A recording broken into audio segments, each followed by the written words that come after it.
네, 오늘은 혹독한 기근이 닥쳤을 때 한 가족 안에서 벌어졌던 그 숨막히는 긴장감 그리고 수십 년 묵은 상처에 대한 이야기로 바로 들어가 보려고 합니다. 네, 이게 단순히 그냥 배고픔, 굶주림의 문제만은 아니었죠. 맞아요. 그 속에는 죄책감도 있었고 또 두려움 그리고 어쩌면 치유의 어떤 실마리 같은 것들도 막 얽혀 있었던 것 같아요. 오늘 저희가 함께 나눌 자료는 권혁철 목사님의 글 기근 속 치유, 침묵 속 하나님의 일하심인데요. 이걸 바탕으로 창세기 42장을 좀 깊이 들여다볼 겁니다. 네, 이 창세기 이야기가 단순히 오래전 과거 기록이 아니라 지금 우리의 삶, 우리 안에 어떤 상처나 또 회복의 문제, 그리고 참 이해하기 어려운 그런 시기 속에서도 일하시는 보이지 않는 손길에 대해서 질문을 던져주는 것 같습니다. 그렇죠. 그래서 오늘 이 여정을 통해서 이 오래된 이야기 속에 숨겨진 통찰들을 함께 발견해보는 시간을 갖도록 하겠습니다. 당신만을 위한 깊이 있는 분석, 지금 바로 시작합니다. 네, 오늘 저희 목표는 명확합니다. 기근이라는 아주 극한 상황이 야곱의 가족, 특히 이제 애굽의 총리가 된 요셉하고 또 과거에 그를 팔아넘겼던 형제들, 그리고 아버지 야곱에게 각각 어떤 영향을 미쳤는지를 권 목사님의 해석을 중심으로 한번 따라가 보는 겁니다. 그러니까 겉으로 드러난 사건뿐만 아니라 그 이면에 있는 감정선이나 행동의 동기까지 살펴보는 거군요. 맞습니다. 그리고 더 나아가서 이 모든 것을 통해서 이 글이 강조하는 더 큰 그림, 그러니까 하나님의 계획, 그 섭리를 이해하는 데 좀 초점을 맞춰보려고 해요. 왜 이들의 재회가 하필 이런 방식으로 이루어져야만 했는지, 또 그 과정에서 드러나는 인간적인 연약함 속에서 어떻게 회복의 실마리가 보이는지, 그걸 좀 집중적으로 따라가 보겠습니다. 좋습니다. 자, 그럼 본격적으로 이야기 속으로 한번 들어가 볼까요? 7년간의 풍년이 끝나고 요셉이 예언했던 대로 끔찍한 흉년이 시작됩니다. 네, 기근이 애굽뿐만 아니라 가나안 땅까지 다 덮쳤죠. 그렇죠. 그러니까 살기 위해서는 당연히 곡식이 있는 애굽으로 가야만 하는 그런 절박한 상황이었어요. 그런데 좀 이상합니다. 야곱의 아들들이 선뜻 나서지를 못해요. 꾸물거리고 있는 거죠. 오죽했으면 아버지 야곱이 먼저 너희는 어찌하여 서로 관망만 하고 있느냐 이렇게 다그칠 정도였을까요? 이게 그냥 뭐 게으름이나 꾸물거림이 아니었다는 게 중요한 포인트 같아요. 아마 짐작하시겠지만 이들의 발목을 딱 잡고 있었던 건 바로 과거의 죄책감이었던 거죠. 네, 오래전에 동생 요셉을 그 미디안 상인들에게 팔아넘겼던 바로 그 기억이요. 맞아요. 애굽이라는 땅은 그들에게는 요셉의 흔적이 남아있는 곳이고 어쩌면 자신들의 그 끔찍했던 잘못과 정면으로 마주해야 할지도 모르는 그런 장소였던 겁니다. 그러니까 뭐랄까 약간 범죄 현장 근처를 다시 지나가야 하는 그런 불편함, 두려움 같은 게 있었겠네요. 그렇죠. 그러니 선뜻 발걸음에 떨어지지 않았던 거예요. 근데 아버지 야곱 역시도 과거의 트라우마에 갇혀 있기는 매한가지였습니다. 이미 요셉을 잃었다, 죽었다고 굳게 믿고 있었기 때문에 라헬에게서 얻은 마지막 남은 아들 그 베냐민만큼은 절대 잃을 수 없다는 그 두려움에 사로잡혀 있었던 거죠. 그래서 아들들한테 베냐민은 너희와 함께 내려가지 못한다 이렇게 못을 박은 거군요. 네, 깊은 상실감이 이제 미래를 보는 눈까지 가려버린 어떻게 보면 참 연약한 아버지의 모습이 그대로 드러나는 대목입니다. 결국 이제 형제들은 베냐민을 남겨두고 마지못해서 애굽으로 향하는데 여기서 정말 운명적인 만남이 이루어지죠. 네, 곡식을 사려 온 형들을 요셉은 한눈에 딱 알아봅니다. 세월이 꽤 흘렀을 텐데도 잊을 수 없는 얼굴들이었겠죠. 그렇죠. 하지만 반대로 형제들은 권력의 정점에 서 있는 그 애굽 총리가 자기들이 팔아넘겼던 동생 요셉일 거라고는 정말 꿈에도 상상하지 못합니다. 하긴 뭐 노예로 팔려갔던 동생이 그런 자리에 있을 거라고 누가 생각이나 했겠어요. 그러니까요. 여기서 이제 권 목사님의 글이 주목하는 흥미로운 지점이 바로 요셉의 반응입니다. 형들을 보자마자 뭐 반갑게 맞이하거나 정체를 밝히는 게 아니라 아주 매섭게 몰아붙이면서 정탐꾼 혐의를 씌우고 시험하기 시작한다는 거죠. 겉으로만 보면 드디어 복수할 기회가 왔구나 뭐 이렇게 생각할 수도 있을 것 같아요. 충분히 그럴 만도 하고요. 네, 인간적으로는 충분히 그럴 수 있죠. 하지만 권 목사님의 해석은 좀 다릅니다. 이 순간 요셉의 머릿속에 번뜩 스쳐 지나간 것이 있었다는 거죠. 그게 뭘까요? 바로 아주 오래전 하나님께서 자신에게 보여주셨던 그 꿈입니다. 해와 달, 그리고 11개의 별이 자신에게 절하는 꿈이요. 아, 그 유명한 꿈이요? 네. 이전까지는 그냥 뭐 개인적인 성공이나 출세 정도로 생각했을지도 몰라요.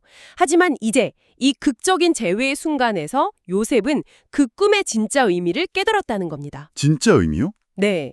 이건 단순히 내가 잘 되는 그런 꿈이 아니라 나를 통해서 이 위기에 처한 우리 가족 전체를 구원하시려는 하나님의 훨씬 더 크고 놀라운 계획, 일종의 섭리의 청사진이었다는 걸 깨달았다는 거죠. 아, 그러니까 요셉의 그 행동이 단순한 복수심이 아니라 그 깨달음에서 비롯된 더 깊은 의도가 있었다. 이런 해석이군요. 그렇습니다. 그럼 그가 형들을 시험한 진짜 목적은 무엇이었을까요? 네, 바로 그 꿈과 연결해서 봐야 합니다. 요셉은 크게 두 가지를 확인하고 싶었던 거예요. 첫째는 그 꿈에 나왔던 11번째 별, 그러니까 막내 동생 베냐민이 정말 무사히 잘 살아있는지, 이건 어떻게 보면 가족의 완전함을 확인하는 문제였겠죠. 네. 그리고 둘째는 형들이 과거에 자신에게 저질렀던 그 끔찍한 잘못을 진심으로 뉘우치고 변화했는지 이걸 확인하고 싶었던 겁니다. 이건 단순한 처벌의 문제가 아니라 관계 회복의 가능성을 타진하는 그런 과정이었다고 볼 수 있는 거죠. 그러니까 요셉의 시험은 복수가 아니라 어쩌면 좀 고통스러운 방식이긴 하지만 일종의 회복 프로젝트의 첫 단추였다. 이렇게 볼 수도 있겠네요. 네, 저는 그렇게 해석하는 것이 더 타당하다고 봅니다. 그 확인을 위해서 요셉은 형들을 사흘간 옥에 가둡니다. 근데 성경에서 3일이라는 시간은 종종 좀 특별한 의미를 갖잖아요. 네, 그렇죠. 뭐 요나가 물고기 뱃속에서 회개하고 돌아온 시간도 3일이었고 또 예수님께서 무덤에 계시다가 부활하신 시간도 3일이었고요. 맞아요. 이 해석에 따르면 그 3일은 단순히 그냥 가둬두는 기간이 아니라 형제들에게 어떤 회개와 변화의 기회를 주는 상징적인 시간이었을 수도 있겠다 싶어요. 네, 그럴 가능성이 충분히 있죠. 그런데 결과는 좀 씁쓸합니다. 형제들은 이 3일 동안 진정한 회개에는 이르지 못한 것으로 보여요. 물론 그들이 갇혀서 우리가 아우의 일로 말미암아 범죄하였도다 이렇게 말하면서 과거의 잘못을 언급하긴 합니다. 겉으로는 죄를 인정하는 것처럼 보이죠. 하지만 그 대화의 속내를 좀 자세히 들여다보면 얘기가 좀 달라집니다. 그들은 서로 그 아이의 고통을 보고도 우리가 듣지 않았기 때문에 이 괴로움이 우리에게 임하는 거다. 이런 식으로 말하는데요.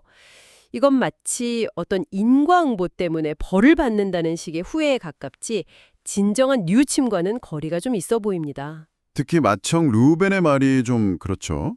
내가 너희에게 그 아이에 대하여 죄를 짓지 말라고 하지 아니하였느냐? 그래도 너희가 듣지 아니하였느니라. 그러므로 그의 핏값을 치르게 되었도다.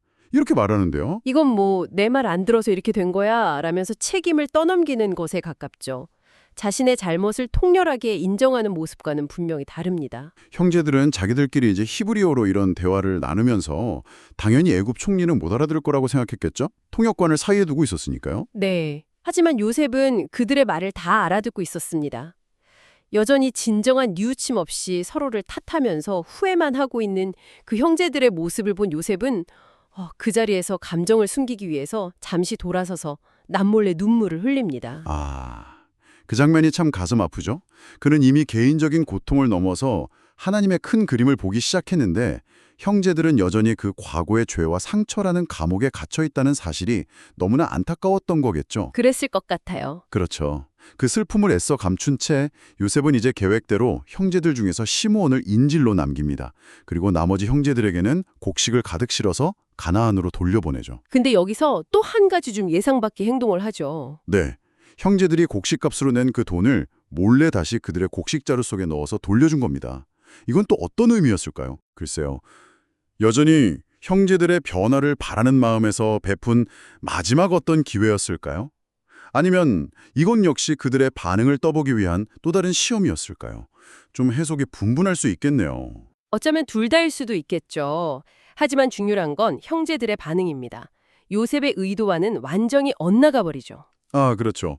돌아가는 길에 여관에 들러서 자루를 열어보다가 돈이 그대로 들어있는 걸 발견하잖아요. 네, 그때 그들은 뭐 기뻐하거나 안도하기는커녕 성경 표현 그대로 혼비백산하여 서로 돌아보며 아주 극심한 두려움에 사로잡힙니다. 이걸 뭐 요셉의 선이나 어떤 긍정적인 신호로 해석할 여유가 전혀 없었던 거네요. 네, 오히려 이건 우리를 올가매려는 또 다른 함정이다. 이렇게 생각한 거죠. 마치 큰 잘못을 저지른 사람이 예상치 못한 친절을 받으면 저희가 뭘까 하고 의심부터 하는 그런 심리랑 비슷하다고 할까요? 죄책감이 세상을 보는 필터를 완전히 왜곡시켜버린 그런 상태였던 거군요. 맞습니다. 그들의 시선은 여전히 불신과 두려움에 머물러 있었던 거죠. 그 두려움은 집에 돌아와서도 계속됩니다. 자초지종을 다 들은 아버지 야곱의 반응은 그야말로 절망 그 자체였죠. 네. 시므온이 애굽의 인질로 잡혀 있고 심지어 애굽 총리가 막내 베냐민을 데려오라고 명령했다는 소식을 듣자 야곱이 탄식하면서 이렇게 외치지 않습니까? 너희가 나에게서 내 자식들을 다 빼앗아 가는구나. 요셉도 없어졌고 시므온도 없어졌는데 베냐민마저 빼앗아 가려 하는구나. 이 모든 일이 다 나를 치는구나. 아, 그의 눈에는 모든 상황이 하나님의 어떤 약속이나 계획이 아니라 오직 계속되는 상실 그리고 자신을 향한 공격으로만 보이는 거예요. 상황을 어떻게든 좀 수습해 보려고 맏아들 르우벤이 나서서 내가 그를 아버지께로 데리고 돌아오지 아니하거든. 내 두 아들을 죽이소서라는 정말 극단적인 약속까지 하잖아요. 네. 그런데 야곱은 그 말조차 믿지 못합니다. 내 아들은 너희와 함께 내려가지 못한다. 그의 형은 죽고 그만 남았다. 만일 너희가 가는 길에서 재난이라도 그에게 미치면 너희가 내 흰 머리를 슬픔으로 수올, 즉 무덤으로 내려가게 할 것이다. 아, 이 대화를 보면 이 가족 간의 신뢰가 얼마나 처참하게 깨져 있는지가 너무나 명확하게 드러납니다. 그렇죠. 서로를 믿지 못하고 각자의 두려움과 상처에 갇혀서 회복으로 나아갈 길을 전혀 찾지 못하는 그야말로 꽉 막힌 상태였던 거죠. 정말 숨막히는 상황의 연속인데요. 네. 여기서 권 목사님의 글이 주목하는 또 하나의 흥미로운 지점이 있습니다. 이렇게 온갖 갈등과 오해, 두려움과 눈물이 가득한 창세기 42장 본문 전체에서 하나님이라는 이름이 직접적으로 거의 언급되지 않는다는 사실이에요. 맞아요. 마치 하나님께서 이 모든 아수라장 속에서 침묵하고 계시는 것처럼 보일 정도죠. 바로 그 점입니다. 권 목사님은 이 하나님의 침묵처럼 보이는 상황이 사실은 침묵이 아니라고 강조합니다. 아, 침묵이 아니다. 네, 겉으로는 하나님께서 아무런 말씀도 어떤 개입도 하지 않으시는 것처럼 보이지만 실제로는 보이지 않는 곳에서 가장 활발하게 또 가장 세밀하게 일하고 계셨다는 해석이죠. 부재가 아니라 오히려 강력한 임재의 다른 방식이다 이런 말씀이시군요. 그렇습니다. 침묵이 오히려 일하시는 증거라니 참 역설적인데요. 네, 그렇죠. 구체적으로 어떤 면에서 그렇게 볼 수 있을까요? 한번 생각해 보면요. 결정적인 순간에 요셉으로 하여금 수십 년 전에 꾸었던 그 꿈을 다시 떠올리게 하신 것. 네. 그리고 그 꿈을 개인적인 복수가 아니라 가족 구원이라는 더 큰 그림으로 해석하게 이끄신 것.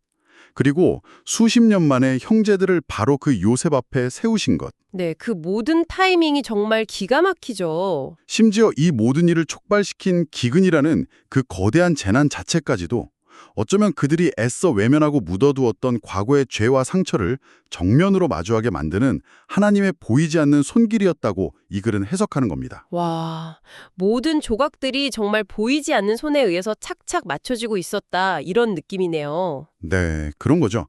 각자의 자리에서 하나님의 일하심은 계속되고 있었다는 겁니다. 요셉은 권력의 정점에 있었지만 여전히 과거의 상처와 씨름하면서 하나님의 뜻을 이해하려고 애썼고 형제들은 또 두려움과 불신 속에서도 결국 자신들의 죄와 마주해야 하는 상황으로 조금씩 떠밀려가고 있었고요. 맞습니다. 비록 형제들은 여전히 제대로 된 회개에는 이르지 못했고 야곱은 절망에 빠져 있었지만 바로 그 고통스러운 과정 자체가 회복을 향한 첫걸음이었다는 시각인 거죠. 어쩌면 가장 어둡고 혼란스러워 보이는 바로 그 순간에 하나님은 가장 깊이 개입하고 계셨다는 것, 이것이 이 해석의 핵심이라고 할 수 있겠습니다. 네, 오늘 저희가 권혁철 목사님의 글을 통해 함께 살펴본 이 창세기 42장 이야기는 현재를 살아가는 우리, 또 당신에게도 몇 가지 중요한 생각거리를 던져주는 것 같습니다. 네, 그렇죠. 첫째는 기근과 같은 그런 혹독한 위기가 단순히 고통이나 절망의 시간이 아니라 때로는 우리가 전혀 예상치 못한 방식으로 시작되는 하나님의 은혜로운 회복 프로젝트, 그 출발점일 수 있다는 가능성입니다. 가장 힘든 순간이 역설적으로 가장 큰 변화의 문턱일 수 있다 이런 말씀이시죠? 네. 둘째로 생각해 볼 점은 요셉이 과거의 그 아픔과 꿈을 잊지 않았기 때문에 오히려 그 기억을 통해서 자신을 향한 하나님의 더 큰 뜻을 발견하고 결국에는 용서와 화해의 길로 나아갈 수 있었다는 점입니다. 아, 그러니까 과거를 무조건 덮어두거나 잊으려 애쓰는 것만이 능사가 아니라 그 의미를 하나님의 관점에서 새롭게 해석할 때 진정한 치유가 시작될 수 있다는 그런 통찰을 얻을 수 있겠네요. 맞습니다. 그리고 마지막으로 때때로 우리 삶에서 하나님께서 침묵하시는 것처럼 느껴질 때가 있잖아요. 기도해도 응답이 없는 것 같고 아무런 도움의 손길도 느껴지지 않는 그런 막막한 시간들 말입니다. 네, 누구나 그런 경험이 있죠. 하지만 오늘 이야기를 통해서 우리는 그 침묵이 하나님의 부재나 무관심이 아니라 오히려 무언가 더 중요하고 깊은 것을 위한 준비의 시간일 수 있다는 희망을 발견하게 됩니다. 그렇습니다. 그래서 이런 질문을 당신께 한번 드려보고 싶습니다. 혹시 지금 당신의 삶에도 이해하기 어려운 고난이나 혹은 끝이 보이지 않는 응답 없는 침묵처럼 느껴지는 그런 시간이 있나요? 네, 오늘 요셉과 그의 가족 이야기를 통해서 어쩌면 바로 그 힘든 시간들이 당신도 아직 깨닫지 못하는 사이에 더 깊은 자기 성찰, 또 진정한 용서, 그리고 온전한 회복을 위한 하나님의 세밀한 준비 과정일 수 있다는 가능성. 그걸 한번 열어보는 것은 어떨까요? 눈앞의 현상 너머에 숨겨진 의미를 조심스럽게 찾아보는 시도가 필요할 수도 있겠네요. 네, 그럴 수 있습니다. 마지막으로 이 질문을 남겨드립니다.